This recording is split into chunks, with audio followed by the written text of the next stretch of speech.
right. Hi, ladies. So good to have you here today. And I'm going to share my screen. Today, we're talking about planning and planning primarily in the early years. So let me get this slideshow going for us. And so what I want to talk about today, it really, in the last few sessions, we've talked a lot about planning with regards to which classes to choose and things that Arise offers and things elsewhere and that kind of thing. But today I want to talk about kind of the day-to-day type of planning, not necessarily how to fill a timetable with the right courses type of planning. So I found this years ago, and I just thought it was perfect for me because it basically says what I think about planning and organizing and scheduling. So the one character asks, "Why did the Star Wars movies come out four, five, six, one, two, three?" And then, of course, Yoda says, "In charge of scheduling, I was." And so I've always found that just enough humorous, but definitely my kind of take on planning as well. So that's what we're going to talk about today. We're talking about equipping your homeschool and kind of the day-to-day things. We're going to talk about planners and routines that work. And this week, especially, we're going to talk about paper planners. And paper planners typically, some people love paper and they will use it through the whole course of their home education journey, whether that's with their younger kids or even on through the upper years and with their older kids. Your kids might like paper planners as well. Everybody's a little bit different, but I found that for our family, this is where we started with paper planners. So honestly, the you just need to remember that a good plan and routine will help help you homeschool just about anywhere. So that idea, from my own experience, I have home educated my kids um, during a move from the US to Scotland, in hospitals, on trains, in airports, on ferries, uh, road trips, car trips, all different kinds of unique experiences, restaurants, coffee shops, museums, libraries. And so it just depends on the style of home educator that you are, which way how you want to plan and organize your day. And what I found is that the routine became the anchor for us in some of those major situations where it was a major change, like the move, or the year that we had 3 weeks in Europe in the winter. And so we would travel by train during the day to from one destination to the next. And then that's when we would do our school is on the train. And then when we would get to wherever we were going, we would have a few days there. And that would be kind of on the ground learning field trip style and that kind of thing. But that anchor of this is what we do every day, or when we have a few minutes, always helped us in all different types of circumstances. So, who is the planner really for? Sometimes planners are built and they're for mom or they're for dad, they're for the refrigerator, they're for everybody. There may be even planners that you do individually, one for each child. Sometimes moms like to do a spreadsheet and have a column for each child, but that's a digital planner. We'll get to that next week. But they could be for just about anybody, for the entire family, for the caregiver, the grandparent that's helping out. And that's just for you to decide, but it's a really good question to ask in the beginning. Who am I creating this for? Because it's going to really depend. It will look different if it's for you overseeing everybody, or if it's for the individual child to work independently and you to come alongside and look with them at their own individual planner. So keep that in mind as you're going through the different things here and thinking about what's going to work well for your family. So I'm going to share my experience going forward of what we used in the early days. So US grades first through third, fourth was where we had a community day. Our community day was always on Monday. And then I came up with this system. I was trying to figure out how do I do it all, make sure we've done it all, whatever all is defined by you or by me at that time, and not lose my mind and keep it predictable and a routine and organized and that kind of thing.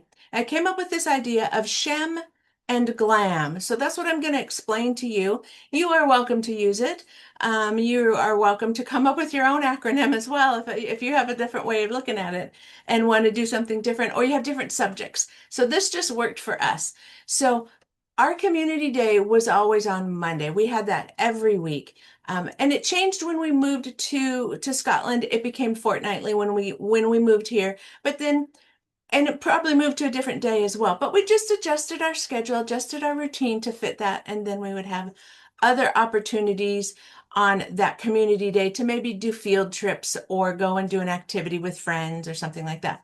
So our glam days were Tuesday and Thursday. So the things we focused on Tuesdays and Thursdays were geography, Latin, arts, and math for us. Okay. So with that, those would be the subjects and the topics that they would spend, and you'll see the schedule in a little bit where we would have our focused learning for the four subjects. And they would go through those, and those would just be sometimes they would be community or group activities of us all together at the table or doing something together.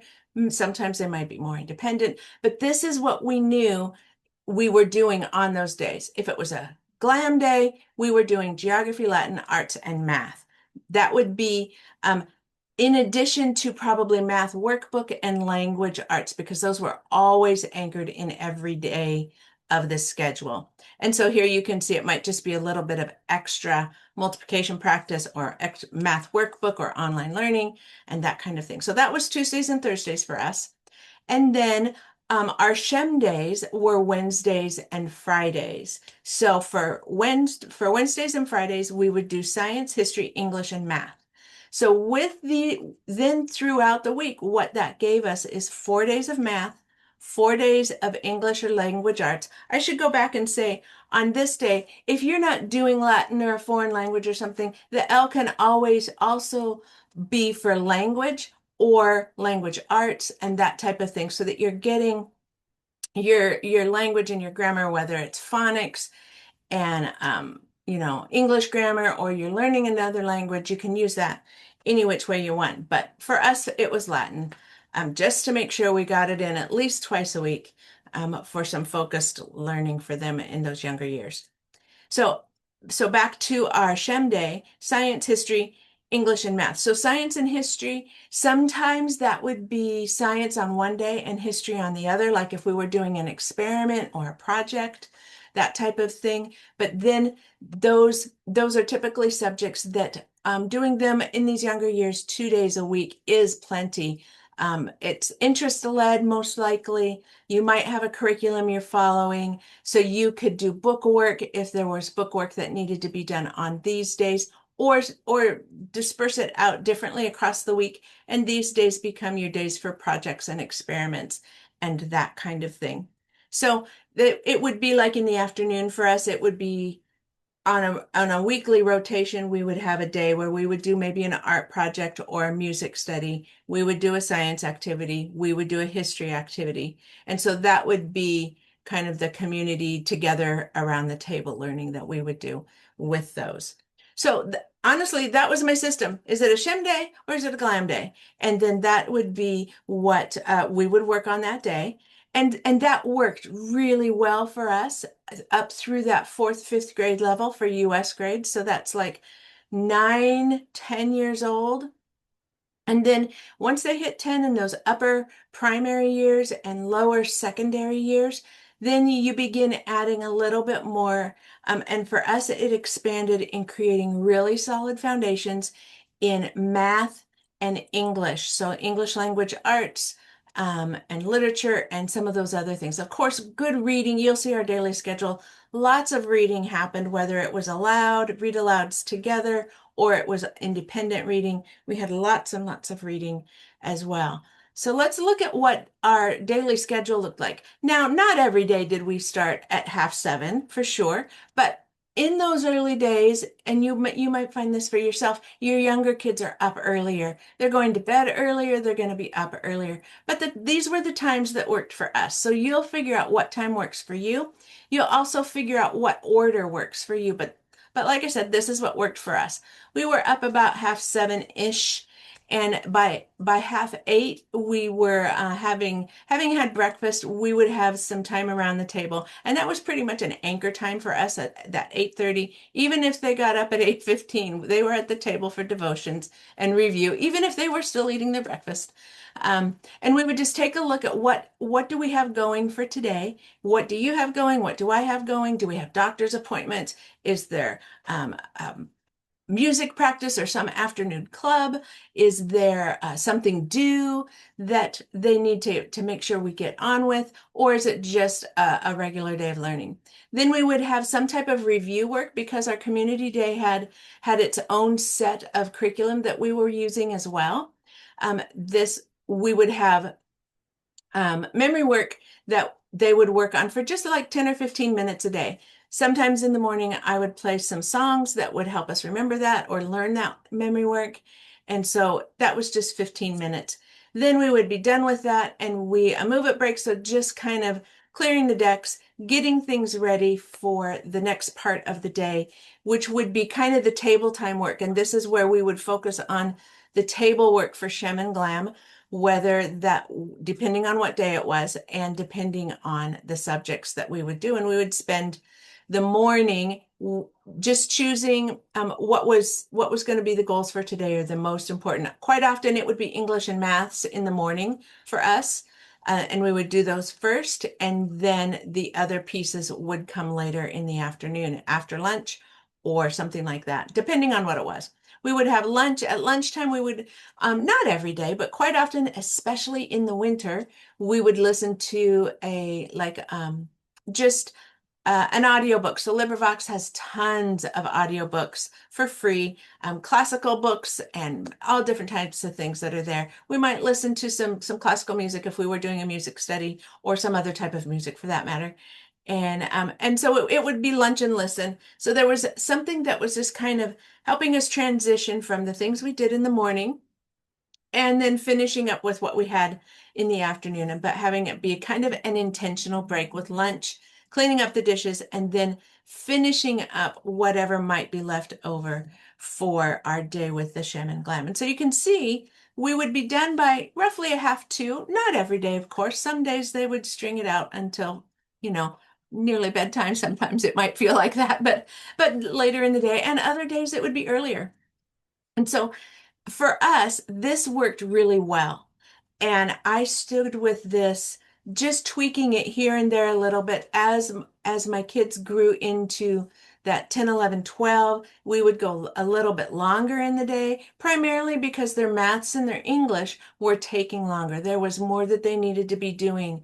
They needed more time to focus on writing essays or doing longer math problems or math sections and that kind of thing. So the day did get a little bit longer, but at the same time, I think it probably started a little bit later. The older they got, the later we started, it seems like.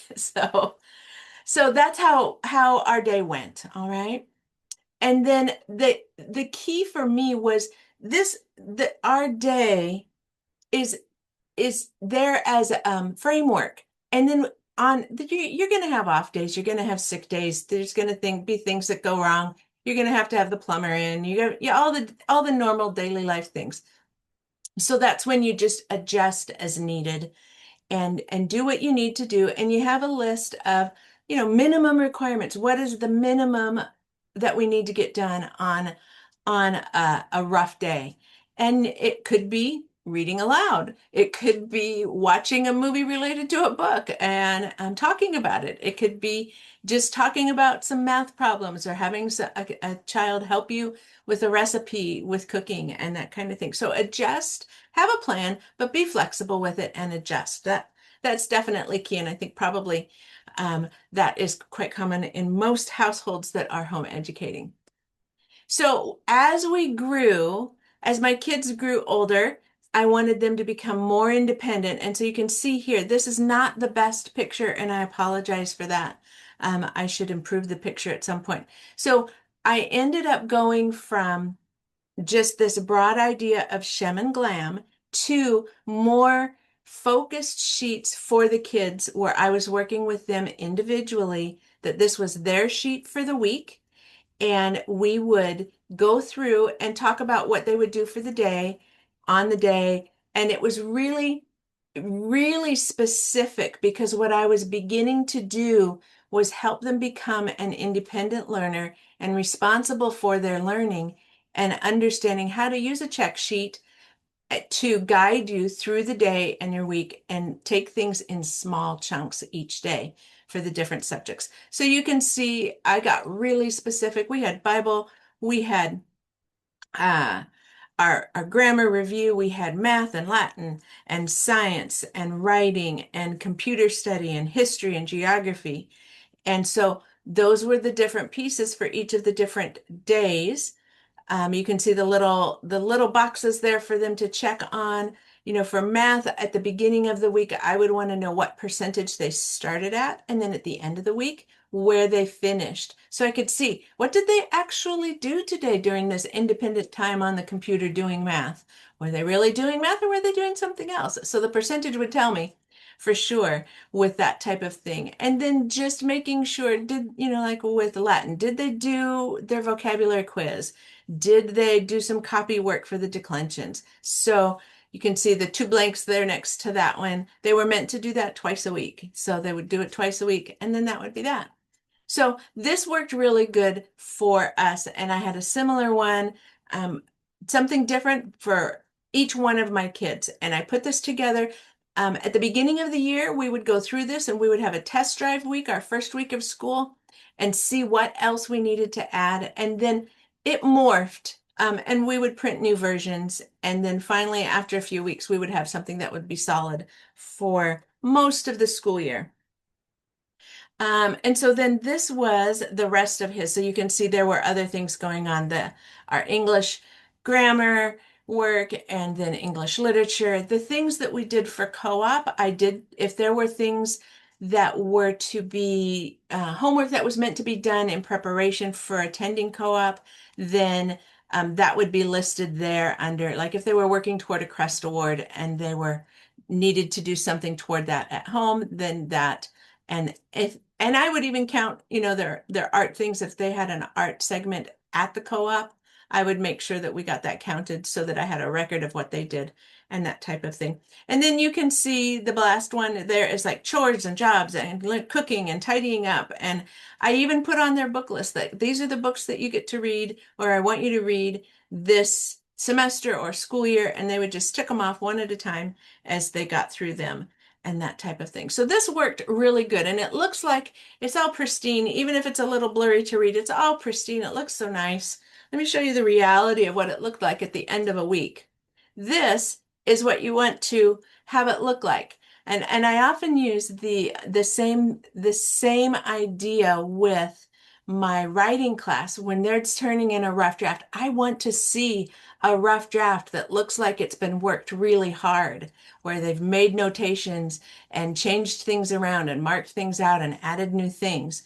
So this is how it worked for us. This is what it looked like at the end of the week. But you could see that there was like a color, a highlighted color, could see like Monday. If we look here at the M on 70 on the math line, you can see that that was green. So that tells me that I went through on Monday morning and I highlighted the things in green that needed to be done. And then the next day I would use a different highlighter color. So it would kind of pop for my son to see which things needed to be done that were the most important then, because otherwise it just kind of gets all too much. And then writing in little specific things like read and do the experiment or read and do the activity and that type of thing. So he knew exactly what he was meant to do.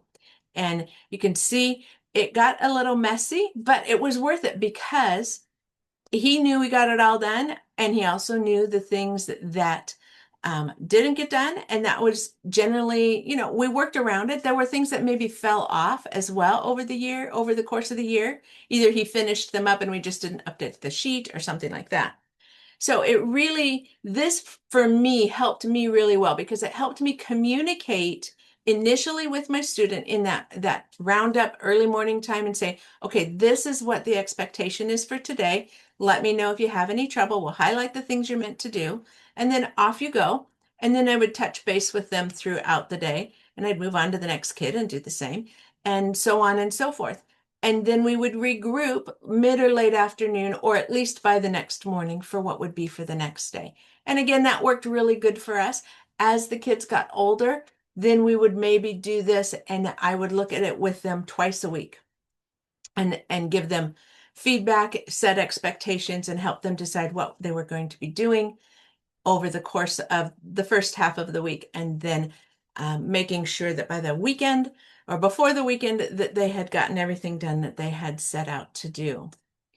All right, so another thing that worked really well for us, and these are pieces that I love, and I still, you can even see it in our Shem and Glam days. You can see I used blue and green. Those were our colors that I color coded for my kids.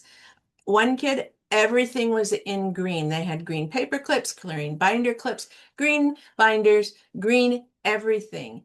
So that we knew what was sitting out. When it was time to tidy up, all the green stuff goes for one child, all the blue stuff goes for the other child. And there was no arguing over pencils, whose was whose, or any of that kind of thing. Everybody knew whose was whose and how to do that. And then in the early years, yeah, color coding is key. The more kids you have, the more colors you need, but it is absolutely so worth it, Rebecca, because it does save your sanity. And even for the other kids helping tidy up, it's not just like they just shove it all in a corner. You can have a green bin for one student and have a little basket for them to put all their things in, and a blue bin where all the blue things go. And then anybody can clean up, right? Anybody can do the tidy up. So the other things that worked well for us was the show them what to do and help them learn to do it. So that's side by side learning. And that's really one of the key pieces that we help families work with before they begin considering Arise classes. It's because we really want those younger years for parents to be really engaged and intentional with what their children are engaging with. So a lot of side by side learning, where you, the parent, are in control and in charge of what that's going to be. And that's with you've got your basic maths, you've got your basic reading and English and that type of learning, but then all the fun things with the science and the art and the music and the history, and adding those in. And then once you get to the middle years and into those secondary and high school years, it's just helping them learn how to keep track and to keep it all in order so that they can show the progress, communicate what they've done, and learn these basic organization skills. And so that becomes really key for them to do successfully when they do get into the online classes with us. If they already have this built in a little bit, they will succeed better. I will say that, especially in those up through like 14, maybe even sometimes 15, depending on your student, you still are going to have that side-by-side approach, but it's less hands-off and more in facilitating. How are things going? Do you have your things done? Show me what you're working on.